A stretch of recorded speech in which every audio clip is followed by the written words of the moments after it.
तो दोस्तों बिल्कुल आपका जो है MP board 12th class mathematics का एग्ज़ाम हो चुका है ना। आपका अभी मेरे हिसाब से लास्ट एग्जाम था ये।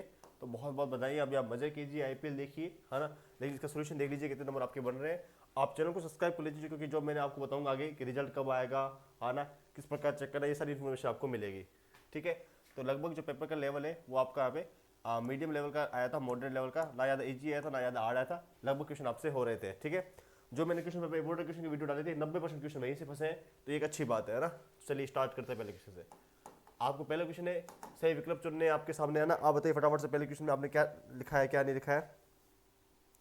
पहला क्वेश्चन है यदि फलन दे रखा है एफ जो आर से लेकर आर तक है और एफ एक्स का मान है 3x, तो ये किस द्वारा परिभाषित है ना।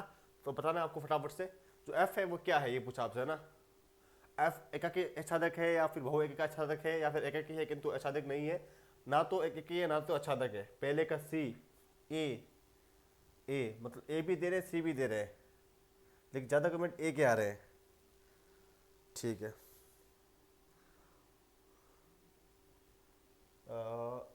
तानविश से ही पूछ लेना आप मैडम, आपस में बातें कर रहे हो यार, सोल्यूशन कर लो थोड़ा सा, उसके बाद बातें करते रहना, है ना। देखिए जो ए वाले हैं वो ए वाले गलत हो जाते हैं, ए ऑप्शन इसका आंसर नहीं होगा, ना ही बी होगा, इसका आंसर होगा option number C. F F F क्या एक ही है किंतु आच्छादक नहीं है, ये इसका आंसर है। बिल्कुल म्यूजिक ने सही आंसर दिया, है ना। इसके अलावा इट्स मधु ने सही आंसर दिया, लेट्स स्टार्ट ने सही आंसर दिया, बाकी सबने गलत बता दिया भाई साहब, पहले में गलत हो गया हो ना। चलिए जो नाम लिखा हुआ था उसका नाम लिख देते हैं, मधु जी ने इसका आंसर सही दिया, है ना। ये लो आपका नाम स्क्रीन पे लिखते हैं। देखते हैं दूसरे क्वेश्चन का आंसर पहले कौन देता है। दूसरा क्वेश्चन है कोस इनवर्स माइनस में है 1/√2, इसका मुख्य मान कितना है ना। आपको इसको सोल्व करना है। जब इसको आप सोल्व करोगे हम सीधा आंसर की तरफ चलेंगे ना, इतना ज़्यादा डिटेल में नहीं पढ़ाएंगे, सीधा आपको आंसर बताएंगे। तो इसका आंसर हो जाएगा, वो आ जाएगा 3π/4, है ना। 3π/4 ऑप्शन बी सही है। ठीक है। जो भी क्वेश्चन का आंसर बता रहा है ना, अब बी बता रहे हैं, मुझे नहीं पता किसका बी बता रहे हो आप दूसरे का बी बता रहे हो, तो आपको कमेंट ऐसे करना है दूसरे का बी, है ना, ताकि मुझे कन्फ्यूजन ना रहे। ऐसे करना है दूसरे का बी। ठीक है। ऐसे कोई कमेंट करेगा उसका नाम स्क्रीन पे नहीं लिखूंगा, है ना। क्वेश्चन नंबर के सामने आपको बताना है। चलो तीसरा क्वेश्चन देखिएगा, मैट्रिक्स दे रखी है आपके सामने, है ना। Cos alpha minus sine alpha, sine alpha और कोस अल्फा। इसमें प्लस क्या है आपको, ए प्लस ए डैश जो है आई बराबर है, तो इसको अल्फा का मान बताना है ना। ठीक है। इसको आप सॉल्यूशन कीजिए थोड़ा सा, मैं देख लेता हूँ टीम ने इसका आंसर क्या बताया। टीम ने इसका आंसर बताया, वो बताया π/6, π/6 ऑप्शन नंबर ए बताया। ऑप्शन नंबर ए इसका बिल्कुल सही आंसर। आपने क्या किया है, आप पागल हो क्या, किसको बोल रहे हो भाई पागल। तीसरे का बी, तीसरे का बी नहीं होगा, दूसरे का बी होगा, तीसरे का ए होगा। मधु जी थोड़ा सा गलत हो गया आप। नेक्स्ट देखते हैं आपके सामने, ये जो दे रखी है आपके सामने, है ना। 1x है ना, 0 2, एक्स का मान क्या होगा। तो फोर्थ नंबर क्वेश्चन है ना। तो बिल्कुल सिंपल सा क्वेश्चन है, जब इसको बराबर रखोगे, है ना, तो एक्स क्या आएगा, एक्स आएगा +-1। फोर्थ का बी हो जाएगा, फोर्थ का सी बता रहे हैं, फोर्थ का सी बता रहे हैं, सी नहीं होगा बी होगा। तुक्के मार रहे हो क्या, तुक्के मत मारो बच्चों, तुक्के मत मारो, तुक्के मारने से काम गलत हो जाएगा। मैथ के अंदर तुक्के नहीं चलते यार, मैथ के अंदर तुक्के नहीं चलते, बाकी सब में तुक्के मार सकते हो आप। सानवी आई एम बैक, बहुत बढ़िया, है ना। फोर्थ का आप जो आंसर निकालोगे ना, वो आप सी लगा लोगे ना, फोर्थ का आंसर सी है। अभी जो टीम बताई ना वापिस से सोल्यूशन किया है, वो यहाँ पे सी लगा लेना, फोर्थ का सी लगा लेना ना। फिफ्थ देखते हैं, यदि ए कैप तथा बी कैप दो शून्येतर सदिश होते हैं। देखिए एक दो क्वेश्चन में से गलत हो जाते हैं, तो हमें कोई भगवान तो होने, एक दो क्वेश्चन गलत हो जाते हैं, कोई दिक्कत वाली बात नहीं, आप कमेंट कर देना, उसको हम सुधार कर लेंगे। ठीक है। तथा ए के dot A cap dot B को कितना है, 0 है। तब आपको इन दोनों के सदिशों के बीच की आपको दूरी बतानी है कि इसकी दूरी कितनी होगी, है ना। कोणों का मान कितना होगा। थीटा बराबर π/2, जो क्वेश्चन नंबर 5 है ना। क्वेश्चन 5 का आंसर क्या हो जाएगा आपका, π/2 हो जाएगा, ये वाला ऑप्शन नंबर ए, 5 का ए। बहुत बढ़िया, सभी के आंसर आने स्टार्ट हो गए। 5 का ए किसने दिया, एक तो मधु ने दिया था और एक मधु ही नहीं दिया अभी तक।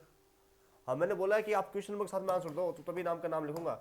एक मधु जी ने लिख के दिया है, जो सबसे पहले दिया है ना, बाकी बच्चे तो बस तुक्के मार रहे हैं। बी बी किसी बी किसका बी बता रहे हो भाई, ए होगा। यदि पासों का एक जोड़ा उछला जाता है, तो प्रत्येक पासे पर, पासों का जोड़ा मतलब कि दो पासे हो गए ना, पर प्रत्येक पासे पर विषम अभाज्य संख्या प्राप्त करने की प्रायिकता कितनी होगी। ओके, विषम, विषम मतलब कि 1 3 5 तो टोटल संख्या कितनी है आपकी? 3 है। 3 हो गई ना? ओके, 3 हो गई तो टोटल कितने हो जाएंगे? टोटल आपके 12 हो जाएंगे। इसका आंसर बताता हूँ। इसका जो आंसर हो जाएगा वो क्या हो जाएगा आपका? मजाक मत करो। मजाक में क्यों नहीं करूँगा भाई, बताओ। मजाक करने के लिए थोड़ा ना बैठा हुआ यहाँ पे। इसका आंसर हो जाएगा 1/3। 1/3 इसका आंसर सही है ना? 6 का बी, बिल्कुल बहुत बढ़िया। 6 का बी। डी वाले गलत है। बी कौन बताया 6 का बी? एक बताया ब्रिजराज ने। ब्रिजराज ने सही बताया, बाकी ने किसी ने सही नहीं बताया ना। ब्रिजराज बहुत बढ़िया। आगे कौन से क्वेश्चन आ गए? ये एक बार तो अपने रेगिस्तान वाले करते हैं ना, इसके बाद तो रेगिस्तान वाले क्वेश्चन कहाँ गए? आप बताना मेरे को कितने क्वेश्चन आपके सही हुए, कितने क्वेश्चन सही नहीं हुए। पेपर थोड़ा उल्टा फुल्टा भेजा है और सत्ते वाले आगे। ये रेगिस्तान वाले है ना, बहुत अच्छे क्वेश्चन है। देखते हैं, आपको भी कमेंट करना है।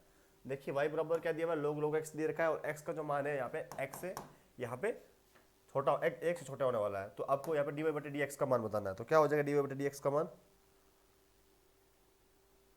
वो आपका हो जाएगा 1/x log x। ये आपका मान हो जाएगा 1/log x। जब आप फॉर्मूला लगाओगे 1/18। नहीं, ये गलत बता रहे हो। नेक्स्ट, एक वर्त की त्रिज्या कितनी है? 6 सेंटीमीटर है और r के सापेक्ष क्षेत्रफल में परिवर्तन की दर पूछी हुई है। तो कितनी दर हो जाएगी? तो कितनी दर हो जाएगी?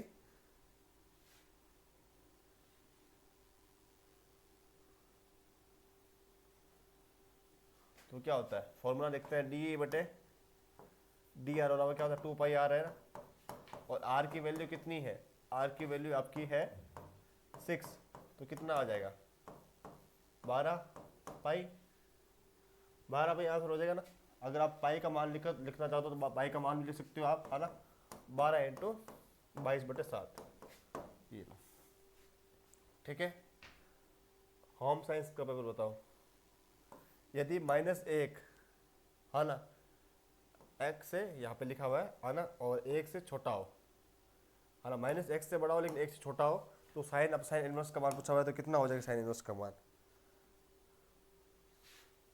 तो मान तो यही रहेगा, सेम ही रहेगा, इसमें चेंजेस आएगा नहीं। ये एक अच्छा क्वेश्चन पूछा है ना एग्जामिनर ने, क्योंकि ये पहले से परिभाषित रूप में लिखा हुआ है ना, तो इसमें कुछ आपका परिवर्तन यहाँ पे आएगा नहीं। ये पहले से परिभाषित रूप में लिखा हुआ है। यदि एक रेखा की दिक कोसाइन क्या है? LMN है, तो L²/M²/N²। आप कमेंट नहीं कर रहे हो, क्या हुआ? हाँ, होम साइंस का बताएंगे। होम साइंस का पेपर मुझे आप इस नंबर पर भेज दीजिए, जो होम साइंस वाले है ना, 9660560603 है ना। जो होम साइंस वाले मेरे पेपर आया भी आया नहीं है, तो इनमें फोटो भेज दीजिए, मैं करवा दूंगा। ओके, तो इसका मान क्या होगा? यदि एक ही रेखा है तो सबको यहाँ पे कंबाइन कर लेंगे, तो इन सभी का मान कितना होता है? वो होता है 1। 1 इज द राइट आंसर। यदि यहाँ पे ए दे रखा है 1,2,3, तो अवयव कितना है? 1,2 है।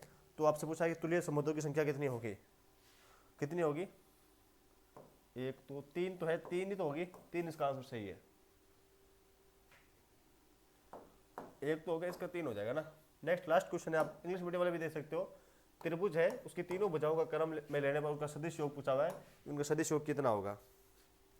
तो सदिश योग हमेशा कितना होता है जब तीनों पूछा जाए? तो वो होता है आपका 0, 0। ठीक है, यहाँ पे किस तरह क्वेश्चन पूरे हो गए। अब देखते सत्य वाले क्वेश्चन ना।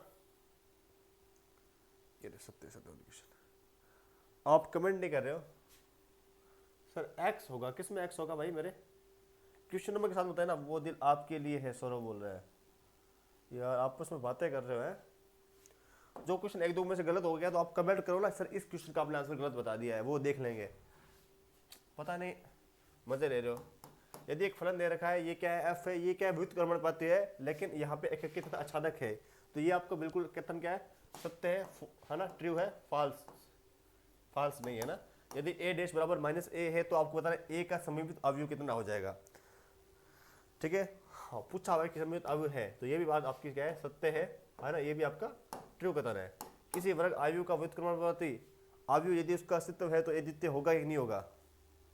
अरे भाई, होम साइंस का पेपर करवा दूंगा, कोई दिक्कत वाली बात नहीं है ना। तो ये आपका क्या है? ये आपका भी सत्य कथन है, ये भी आपका ट्रू कथन है। x के सापेक्ष x का अवकलन गुणांक 10x होता है, गलत बात है। ये आपकी गलत बात है, ये आपका असत्य कथन है ना। क्या होता है, वो होता है 2 सेक स्क्वायर 10x, है ना, ये आपका असत्य है। यदि ए कोटि 2 का वर्तक्रमानुपात IV है तो डेट ए इनवर्स डेट ए क्या हो जाएगा, ये आपका क्या है, ये आपका असत्य कथन है। ये भी कोटि वाला भी।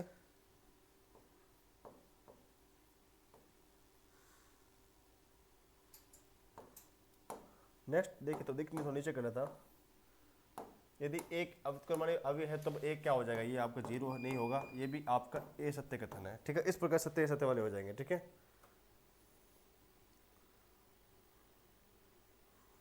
समझ गए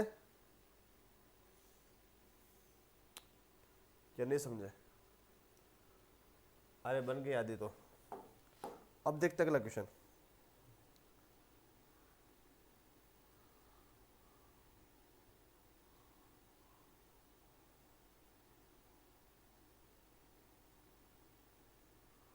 अगला कौन सा सही जोड़ी मिलान वाला है ना,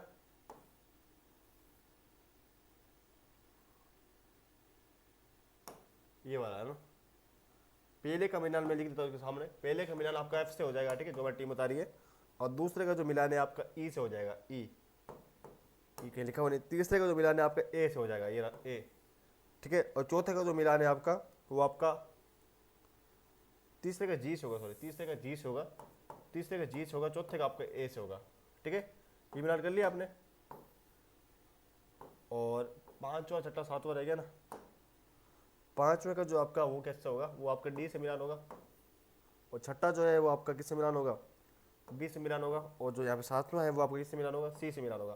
तो एक बार चेक कर लेना, इस प्रकार से पूरे मिलान होंगे। ठीक है, अगला देख लेते हैं। अगला कुछ क्वेश्चन थे, पेपर में जल्दी जल्दी करवा रहा हूँ क्योंकि आप देखो सोल्यूशन और मजे लो ना। यहाँ पे एक वाक्य में तो देना, इसका पूछा मान कितना होगा, इसका मान 0 हो जाएगा पहले क्वेश्चन का, हाँ ना, इसका मान 0 हो जाएगा। और दूसरा क्या पूछा हुआ है आपका, इसका मान पूछा है, तो इसका मान जब सोल्व करेंगे तो ये आ जाएगा 0.64।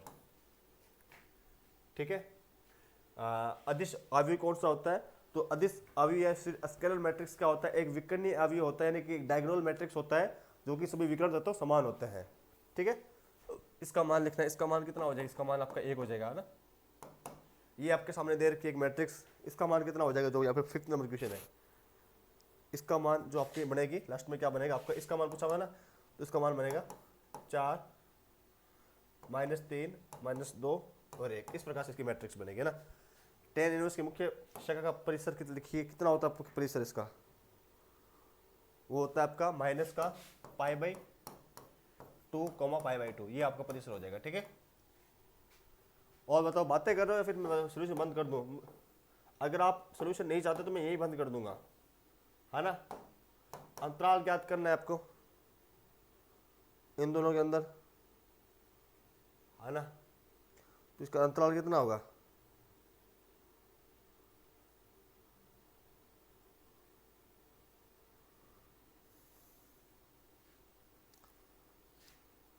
एक माइनस अनंत होगा ना, 1 - 1 अनंत होगा। इसका आंसर इस प्रकार से हो जाएगा। ठीक है, तो इस प्रकार से पेपर था आपका।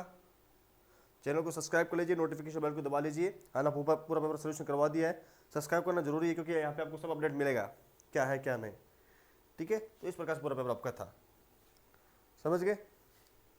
और कुछ डाउट है तो बताओ मेरे को, कमेंट कर सकते हो आप उसका डाउट मेरे को, कोई दिक्कत वाली बात नहीं है ना।